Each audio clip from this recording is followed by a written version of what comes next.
Hey, what's good, everybody? It's your boy King Killer back here today with another video. Thank you guys for dropping by.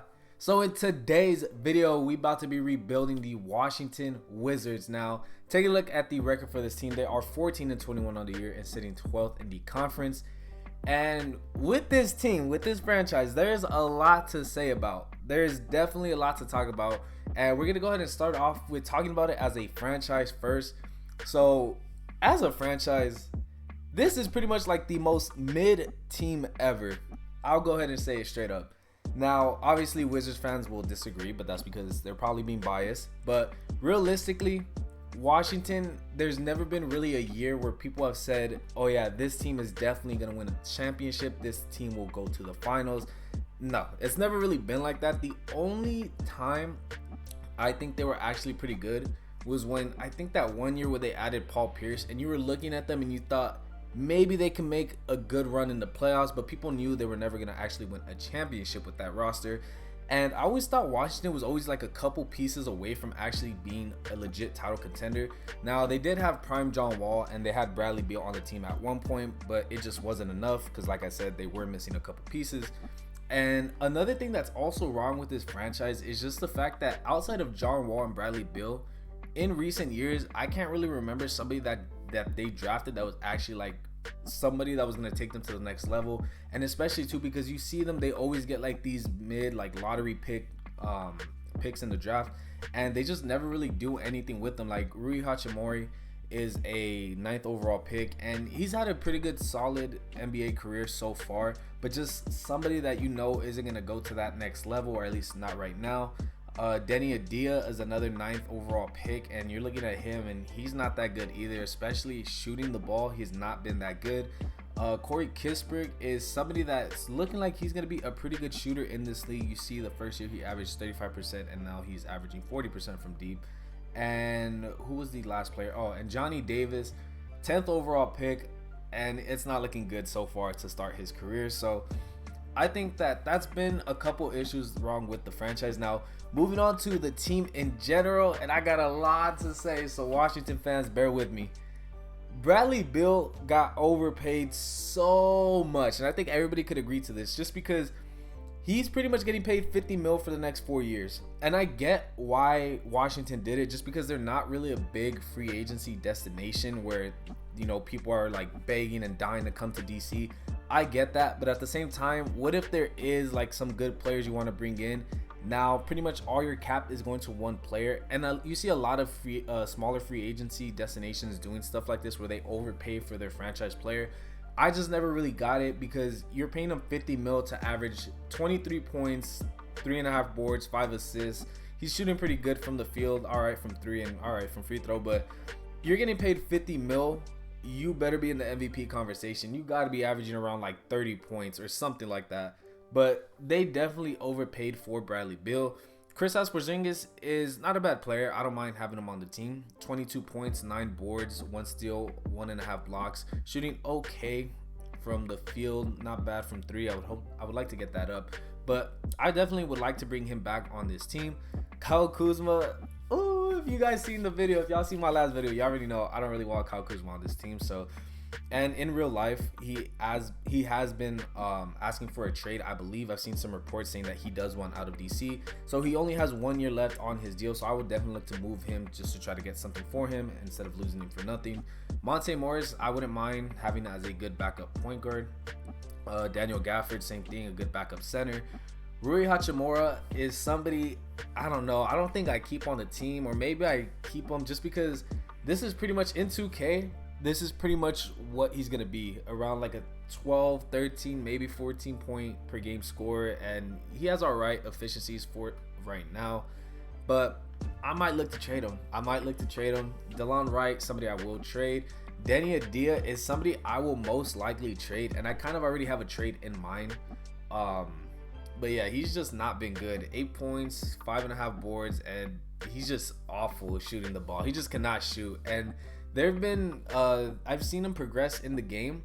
Well, not progress, but I've seen him in the games, and he never really like does good. He always ends up shooting the ball like really bad. So I probably look to move him.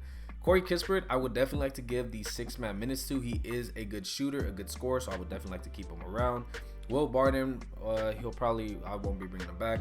Taj Gibson won't be bringing back. And Johnny Davis, even though he is a rookie, I might look to trade him just because we already have our backup shooting guard and we already have our starting shooting guard. So I'll probably look to package him in a trade. But with that being said, I'm going to go ahead and I'm going to start making some moves. Alright, so for the first trade of the year, I will be sending Will Barton and Johnny Davis to the Orlando Magic for Markelle Fultz and Caleb Houston. Alright, so the next trade that I'm going to be doing is sending Kyle Kuzma and a second round pick to Utah for Jared Vanderbilt, and they accept this trade. Alright, so for the start of season number 1, this is the lineup we will be rocking with. We got Markelle Fultz, Bradley Beal, Denny Adia, Jared Vanderbilt, Kristaps Porzingis. Off the bench, we got Corey Kispert, Monte Morris, Rui Hachimura, and Daniel Gafford. And taking a look at the system proficiency for this team, it will be nothing is 3.5, so we will roll with I'll go 7 seconds on this team. And taking a look at the shot tendencies, I'm gonna keep Bill at around the 90. Kristaps Porzingis could stay at 85. Vanderbilt could go up, he could definitely go up to about a 60. Monte Morris could go up to about a 65. Markelle Fultz could stay at about an 80. Daniel Gafford could go up to about a 60. Rui Hachimura could go up to about a 70. DeLon Wright is not playing. Denny Adia could go up to about a 50. And Corey Kispert as our 6th man can definitely go up to about a 75. So with this team, I'm hoping we could try to make the playoffs as a 6 seed or better. But if we do end up falling out of the playoffs, I wouldn't really mind just because we do have our first round pick. I think it's top 10 protected. So I'm going to go ahead and simulate season number 1, and I'll catch you guys at the end. Alright, so at the end of season number 1, Luka and Paolo, of course, winning the first 2 awards like always. Cameron Payne, 6th man of the year. Anthony Davis, Depoy. Trey Jones, most improved. And Joe Mazzulla, coach of the year. And does anybody make an all-NBA team? Bradley Beal does not. Does anybody make a defensive team? I doubt it. No. Alright, so taking a look at where we finished on the year. And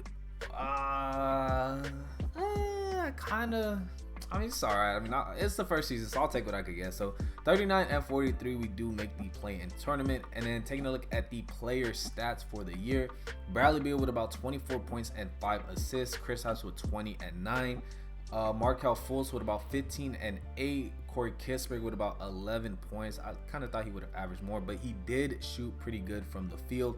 Rui Hachimura with about 10 points, and he also shot pretty good from the field. Monte Morris with about 10 points and 4 assists. Jared Vanderbilt with about 9 and 8. Was he efficient? Okay, so he was pretty efficient as well, so I'll take that. Daniel Gafford with about 7 and 5. Denny Adia with about 7 and 6. And was he efficient? Oh hell no, he was not efficient. He was not efficient at all. So I might have to drop his tendencies, or I don't know what I have to do with him, but he will most likely be in a trade if I could get him back on a good deal. Actually, I think he has a team option, right? He has a team. Yeah, he has a team option. So he will definitely be getting traded just because I do not want that anywhere near my team. And that will be it for the stats. So taking a look at the play-in tournament, we are facing the New York Knicks. And the day that anybody knew, they did not. So we're going to go ahead and we're just going to simulate the play-in tournament. And we end up making the playoffs. So we beat New York by 2 points. And Markelle Fultz led the way with 28. Bradley Beal with 25. And then we end up beating the Indiana Pacers by 24 points. And Bradley Beal led the way with 35. Vanderbilt with 21 and 7. So now we are facing the Boston Celtics, probably the scariest team in 2K. So I don't think they added Lonnie Walker, but that looks to be about it. So we will go ahead and simulate the round just because I don't really have any high expectations for this season, as we do get eliminated in 5. And taking a look at the playoff statistics real quick, Kristaps led the way with about 25 and 7. Bradley Beal, I'm gonna need Bradley Beal to play like he's worth 50 mil a season, because 20 points ain't gonna cut it. Corey Kispert with about 14. Markelle Fultz only averaging 12, but he did average 10 assists. Vanderbilt with 12. Rui Hachimura with 10. Morris with 10. 7, 6. Okay. So was he actually? Oh no, he was still pretty bad shooting the ball in the playoffs. So I'm gonna go ahead and simulate the rest of these playoffs and see who wins. But for this Washington team, I think we just need like a good wing player. I think if we could get a good wing player to replace Denny, just because he is awful. If we could get somebody that's like a good 3-and-D player, I will definitely take it. So coming to the draft lottery, I think we get our first round pick. Actually, I don't think we do get it. I think it might be going somewhere else. So we end up, yeah, it goes to 16. It goes 16 to the Thunder, so we do not get our first round draft pick. And taking a look at these staff signings, I definitely would like to bring in a new coach. Probably I'm gonna go Trent Peterson. He has good ratings, so I will offer him a deal. And coming to the we don't have any draft picks, so coming to team player options, we could go ahead and pick up pretty much all of these guys. And Denny Adia will be traded. I just gotta find somebody that wants to take on his contract, or somebody that kind of makes a little bit of sense, because he has not been shooting the ball well. And taking a look at what we actually need. Actually, what else do we need on this team? So we're good at point guards. We're good at shooting guards. We need a better small forward. We got a good power forward. We got a good center, and then we got Kristaps. So we got 1, 2, 3, 4, 5, 6. Kristaps is 7. So we pretty much just need like 2 good small forwards, and we will be set. So I will go ahead and I'm gonna go. Actually, what do I need? Okay, so I'm gonna actually go ahead and try to simulate to when I get a good draft. I mean, a good trade for Denny Adia, and I'll see you guys then. Alright, so I'm hoping the Golden State Warriors accept this trade. So we'll be sending them Terrence Davis, Denny Adia, DeLon Wright, Vernon Carey Jr., and 2 first-round picks to the Warriors to see if we could try to get Andrew Wiggins, who I think would be a perfect fit in Washington, a 3-and-D guy. That's exactly what we are looking for. Do they accept this trade? Please say yes. Boom, there you go. So welcome Andrew Wiggins to Washington. Alright, so taking a look at the lineup for season number 2, it is looking way better than it did last year. So we have Markelle Fultz, Bradley Beal, Andrew Wiggins, Jared Vanderbilt, and Kristaps Porzingis. Off the bench, we got Corey Kispert, Daniel Gafford, Monte Morris, and Rui Hachimura. And taking a look at the system proficiency with our new coach, it is 3.5 stars. Is anything better? No. So we will go ahead and stay at balance. And taking a look at the shot tendencies for this team, we could go ahead and get Kristaps up to an 85. Andrew Wiggins can definitely go up to about an 80. Markelle Fultz can drop a little bit to an 80. Jared Vanderbilt could go up to about a 65. Monte Morris could go up to about a 65 as well. Daniel Gafford can stay at a 60, and Corey Kispert can go up to about an I'm gonna say a 80 as well. And Rui Hachimura could drop down a little bit to a 65. So I'm hoping there's enough ball to go around, because we have a lot of scores on this team. So I'm hoping this team can finish at least as a top 5 seed in the East. So I'm gonna go ahead and simulate, and I will catch you guys at the end of season number 2. Alright, so at the end of season number 2, do we get anybody on an All-NBA team? And we do not. Okay, I was kind of hoping Bradley Beal could be on the team, and nobody makes an all-defensive team. So taking a look at where we finished on the year, we ended up I mean, it was better than last year. We go 44-38, but definitely not what I was expecting. And taking a look at the player stats for the year, we got Bradley Beal, 20 points a game. See, that's what I'm talking about. Like, you getting paid 50 mil to only average 20 points. Come on, man. Bradley Beal got to step it up. He got to do better.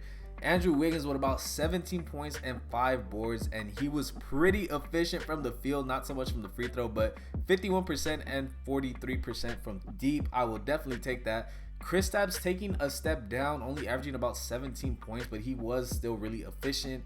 Corey Kispert as our 6th man with about 15 points, and he was also really efficient. Markelle Fultz with about 14 and 10 assists. Jared Vanderbilt with about 10 and 8. Was he efficient? Oh yeah, he was pretty efficient. Daniel Gafford with about 8 and 6.5 boards. Monte Morris with about 8 and 4. Rui Hachimura with about 7 points and 3 rebounds. So we are facing, in the play-in tournament, we are facing the Detroit Pistons, and they added THT, they added John Collins as well, and that's pretty much it. I really thought this team would have been more than just a 7th seed, so we're gonna have to try to fight for our playoff spot. So simulating the first game, we end up winning, so now we have secured a spot against the Brooklyn Nets. And they added did they add anybody? They added Mitchell Robinson, they added Malik Beasley. Okay, so they added a pretty good amount. So coming over to the coaching rotation, I want to go ahead and adjust some of these minutes. So Hachimura could low-key go down. I'm gonna start playing Beal, Wiggins, and Porzingis a little bit more, and Markelle Fultz could get these. And I think that's pretty much what I want to do. So simulating game number 1, we have the talent to beat this team, as we kept blown out in game number 1. with Durant dropping 43, but Beal dropping 25, and Markelle Fultz with a double-double. Simulating game number 2, we end up losing by 21, so not the best. So Bradley Beal, do we trade Bradley Beal? I don't know. Actually, let me hold on. Let me go ahead and let me up his shot tendency, just because he is getting paid 50 mil just to average pretty much like 20 points. Come on. Game number 3, we end up getting blown out again. We just cannot stop him. 26 points for Bradley Beal, 16 for Markelle Fultz. And do we get swept? Okay, so we get swept. So I don't know. I thought this was gonna be a pretty good team. I mean, maybe I need to lower some people's shot tendencies. Maybe more people need to be taking more shots. Maybe some need to be taking less shots. But I thought this was a pretty well-rounded team. We got defense, we got some offense. Well, we definitely got offense. So I think for the final season, I think I'm just gonna run the same team back, honestly. Unless I find a trade or unless I find a signing that I think will help us, I'll go ahead and I'll show it. But for the most part, I'll just see you guys at the start of season number 3 with the rotation that we have. Alright, so for the final season in Washington, this is what the lineup's looking like. We got Fultz, Beal, Wiggins, Vanderbilt, Porzingis. Off the bench, we got Kispert, Gafford, Hachimura, and Morris. And taking a look at the system proficiency, it is 4 stars balanced. So I am expecting a big final season for this team. I really hope we make the playoffs, at least as a top 3 seed in the East. So I'm going to go ahead and simulate, and I will catch you guys at the end of season number 3. Alright, so for the final season, does anybody make an all-NBA team? I don't think so, so no. So Bradley Beal, after getting paid 50 mil, couldn't even make the all-NBA team on here. That's crazy. So taking a look at the conference and where we finished at, we didn't even get a 50-win season this year. Or this whole video. That's crazy. We go 44 and 38. And taking a look at the season stats for these players, we had Bradley Beal again only averaging 22 points. I don't know, maybe he wasn't the number 1 guy. Maybe I should have went out and tried to get somebody who is a number 1 option.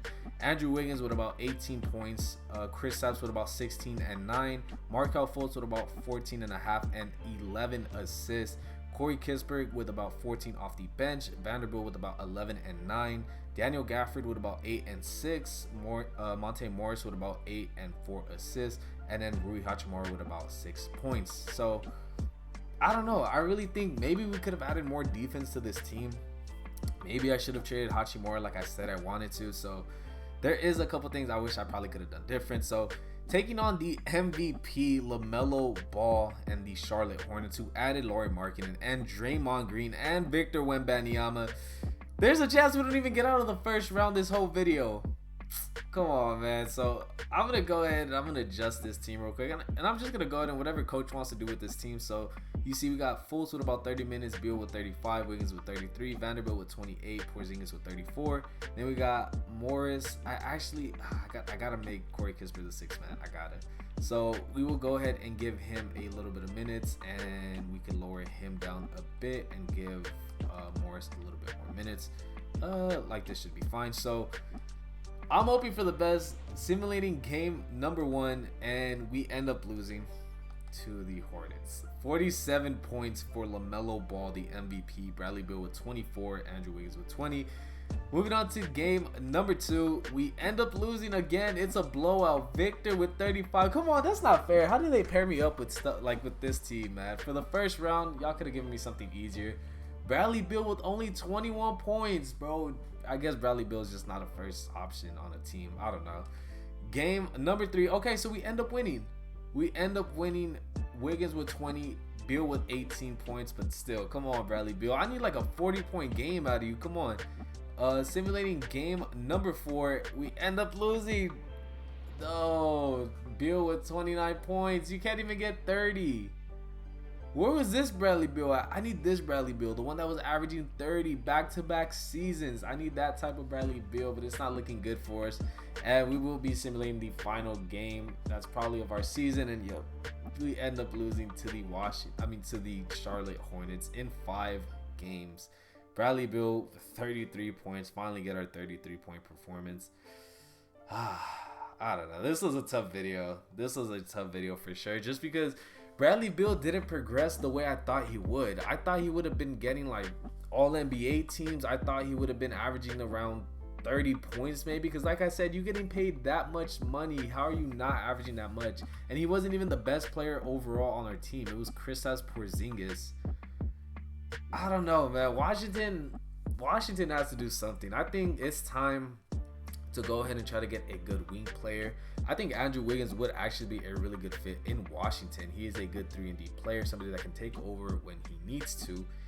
And they definitely need a better starting point guard. I also thought Markelle Fultz was a pretty good fit just because he did go to college in Washington, so he is not that bad of an option. And especially just because what team? Orlando Magic, they do have a lot of point guards, so maybe trading for him isn't out of the option, but they definitely need to make a move just because you paid Bradley Beal so much money. You got to try to get something for it. You got to try to get a championship or try to put a team together that can go ahead and make a good finals run.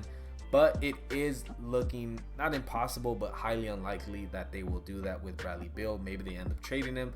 I don't know, because that is a lot of money that they are paying him, and especially if he's not going to be averaging over 25 points at least, they probably will look to trade him. But that's going to go ahead and that's going to be it for today's video. If you guys did enjoy, make sure to go ahead and drop a like and subscribe to the channel if you haven't already, and make sure to follow me on Twitter. Link will be down below in the description.